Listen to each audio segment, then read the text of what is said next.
Ο πρωθυπουργός του Ισραήλ Μπέντζαμιν Νετανιάχου ανάρτησε ένα σύντομο βίντεο στα μέσα κοινωνικής δικτύωσης, επιχειρώντας να βάλει τέλος στις φήμες που διακινήθηκαν στο διαδίκτυο και τον ήθελαν νεκρό, ύστερα από υποτιθέμενη επιδρομή του Ιράν.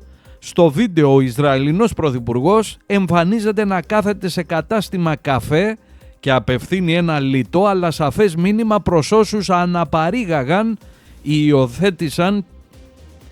υιοθέτησαν τις σχετικές αναρτήσεις.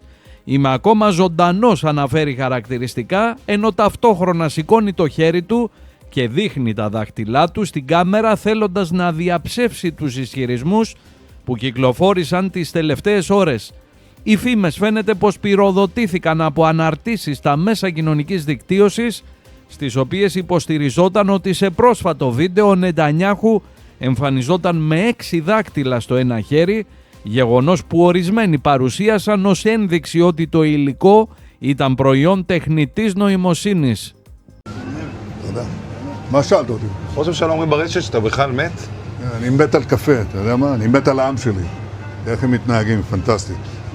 אתה רוצה לספור את מספר אצבעות? אתה יכול להראות לנו? פה. פה. ראית? יפה מאוד. לחיים. ראש הממשלה מסר לאנשים שיוצאים ומתאווררים? לצאת להתאוורר, אבל ליד מרחב מוגן.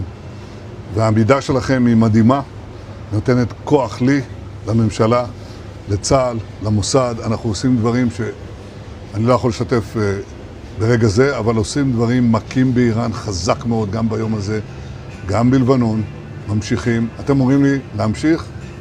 אני אומר לכולכם, גם אתם תמשיכו. תמשיכו להישמע להוראות פיקוד העורף, כל הזמן, להישמע להוראות פיקוד העורף, וגם לראשי הערים, להיות תמיד ליד מרחב מוגן. ואנחנו נקל ככל שהדבר ניתן. ותודה לך על הקפה, הוא מצוין. אני לא יודע לגבי הקלוריות, זה נראה לי מסוכן מאוד.